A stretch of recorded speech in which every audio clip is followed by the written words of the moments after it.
Hey everybody, welcome back to another video. I hope you guys are having an amazing day so far. My day is going pretty good, although it is absolutely freezing today. It is currently minus 12 degrees Celsius, and when I woke up at 5 a.m. this morning, it was minus 19. It is cold and horrible. Winter has finally arrived, and as far as I'm concerned, it can go back to where it came from. Anyway, today we are reacting to how powerful is the Javelin anti-tank missile. I'm really looking forward to this video. I've had it downloaded for quite a while, and yeah, I just scrolled down today and saw it, and I figured, why not? What better day for it than when I'm sitting here in gloomy, cold Slovakia? So we're going to be checking that out. But before we do, if you haven't done so already, please make sure you hit the subscribe button. And if you're feeling extra frisky, you may as well give the video a like as well. I do have a Buy Me a Coffee page and a Patreon page linked down in the description if you'd like to help support the channel, but please feel no obligation to do so. And without further ado, let's check out how powerful this Javelin anti-tank missile actually is. Flippin' heck, there's not a lot of recoil on it. I don't know why I thought it would give more of a, How powerful is Javelin anti-tank missile?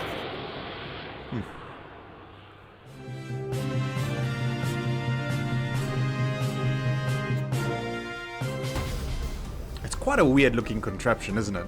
The US-made FGM-148 Javelin is one of the premier portable anti-tank missile systems in the world. It's also an expensive piece of kit, with each missile typically costing more than the targets it eliminates.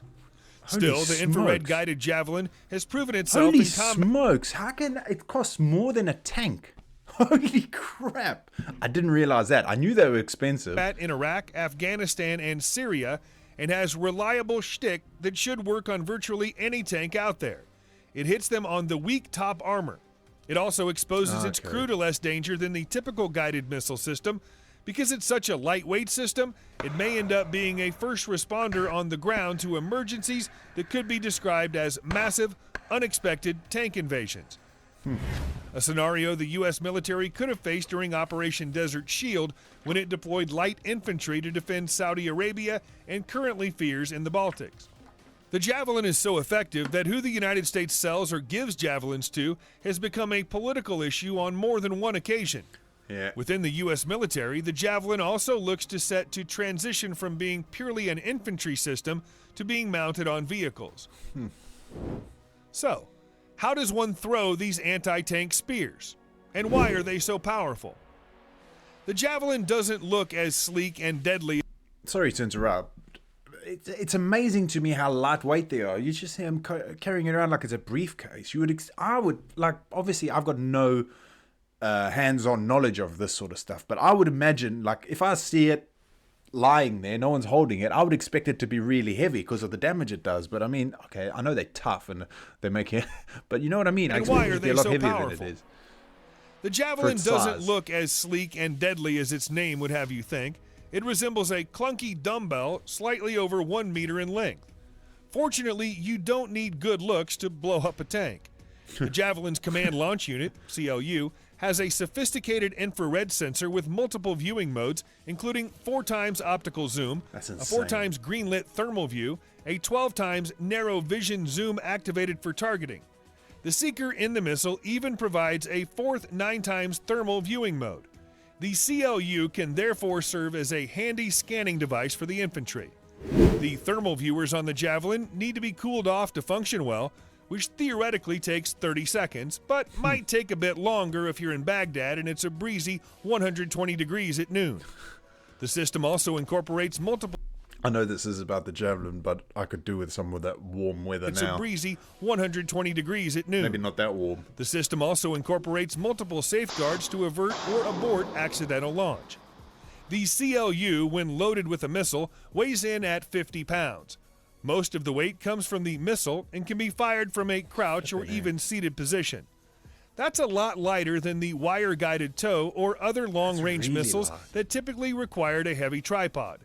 Still, it's not exactly something you'd want to run a marathon with.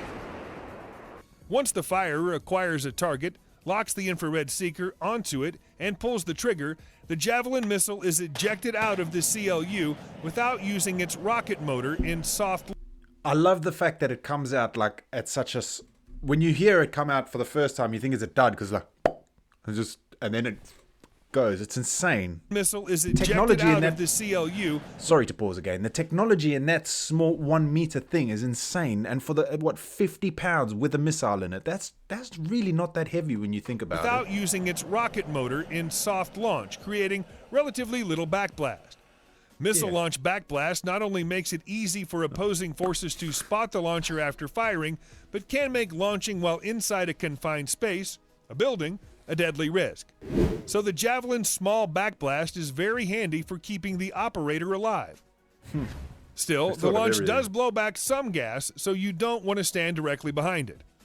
Afterwards, the Javelin's gunner actually the gunner could play Candy Crush on their cell phone if they wanted to, because unlike most long-range anti-tank missiles, the Javelin is a fire and forget system and requires no further input after launch.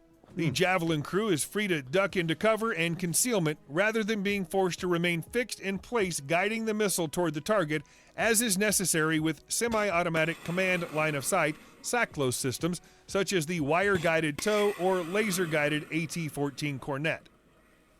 After launch, a Javelin shoots forward horizontally for a second before its rocket motor ignites and it climbs up 150 meters into the air, known as a curveball shot. Quite a sight. The missile's infrared seeker, benefiting from gyroscopes. I love this narrator, guys. It's quite a sight. I can only imagine. Scopes and gimbals makes adjustments using thrusters to ensure its trajectory leads it to plunge almost vertically into the infrared signature it was locked onto. A Javelin fired in this manner will strike the top armor of an armored vehicle, which is generally much thinner than the frontal or even side armor. The Javelin 127mm shaped charge warhead is estimated to penetrate the equivalent of 600 to 800 millimeters of rolled hardened armor, RHA, which is not particularly impressive given that modern tanks now feature composite armor that is extra effective against such warheads. But that really doesn't matter. It's still more than enough to penetrate the top armor of anything out there, at least as long as we don't consider other defensive systems. One common defense, which sometimes does reinforce top armor, is explosive reactive armor, ERA, a layer of explosive bricks covering a tank intended to prematurely detonate the shaped charges used by missiles. However, the Javelin has a tandem charge warhead designed to defeat ERA using a precursor charge at the front of the warhead to take out the local ERA brick, blasting open a gap through which the main warhead can hit the tank's conventional armor. The Javelin can also be fired in direct attack mode, useful for hitting targets that are too close for the top attack or that benefit from top cover, like a bunker or cave entrance. The direct fire mode could also be effective against low-flying helicopters. One of the Javelin's few limitations is its range, 2.5 kilometers. Though adequate for most combat situations, older missiles like the TOW or Cornet boast ranges of 5 kilometers or more.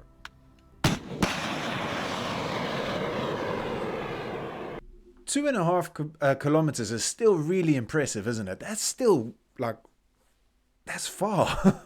Okay, like you said, it's not as far as some of the older models and that, but still, that's a pretty pocket-sized bloody bit of kit they got there. So, do they actually work? The Javelin was designed in the 70s and 80s when the leaders of the U.S. military had nightmares about being overrun by endless hordes of Soviet tanks.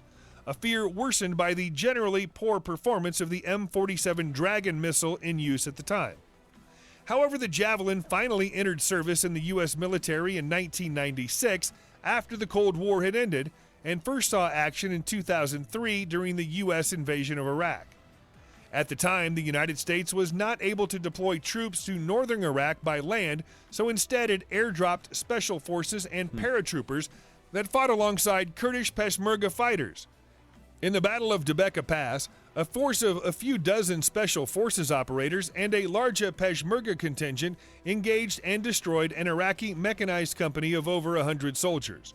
The U.S. force had just 4 Javelin launch units, 19 Javelin missiles were fired, 17 of which hit, destroying 2 T-55 tanks, 8 MT-LB armored personnel carriers, and several trucks. Jesus, reportedly, all of the Javelin should be armored personnel carriers and several trucks. Reportedly, all of the Javelin shots were made at 2,200 meters range or further, close to or exceeding the official maximum range of the weapon, and one hit was even reported at 4,200 meters. Javelins knocked out several more tanks during the Iraq War, including Type 69 tanks and Lion of Babylon T-72s, none of them cutting-edge types. As the conventional phase of the conflict ended, the Javelin's main duty soon came to sniping smaller, softer targets. The Javelin's precise targeting scope was ideal for spotting and taking out at long ranges insurgent heavy weapons teams armed with machine guns, missiles, or recoilless rifles, as well as the occasional pickup truck. Other weapon systems available to the infantry lacked the combination of long range and precision. The future of the Javelin. The Javelin has undergone quite a few upgrades since initial deployment in 1996. Let's take a look at three of the most important ones. Given that the Javelin has been used primarily to hit soft targets and structures, a new version of the Javelin warhead with a deadlier blast fragmentation has been introduced.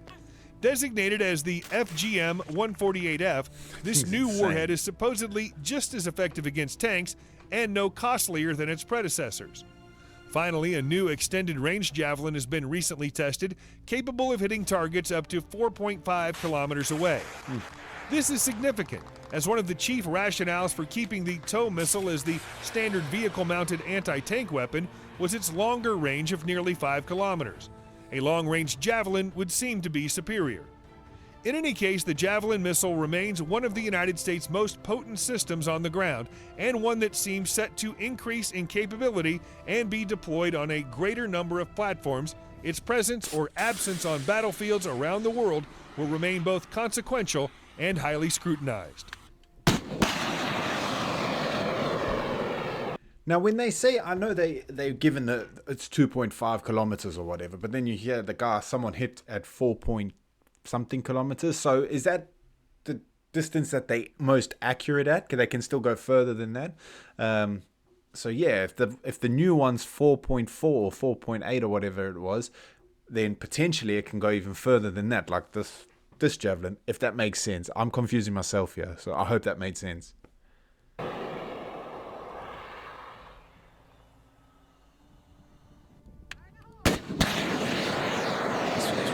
Cool sound as well. It's like a double whammy.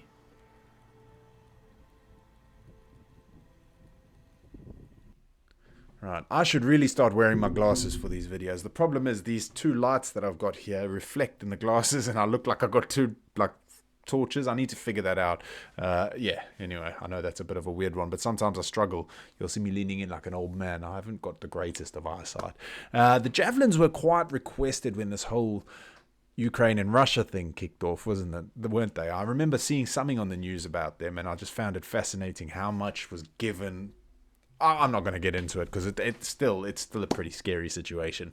Anyway, guys, thank you so much for watching. Let me know in the comments what you think of the Javelin, because I think it's a pretty freaking awesome thing. I didn't realize that, what are they called? The spotters section could come completely off. That's pretty cool as well. So, like, if you just want to check around without the bloody pipe thingy. See, I know nothing. Anyway, guys, thank you so much for watching. I hope you have an amazing rest of your day, and I will see you all in the next video. Peace.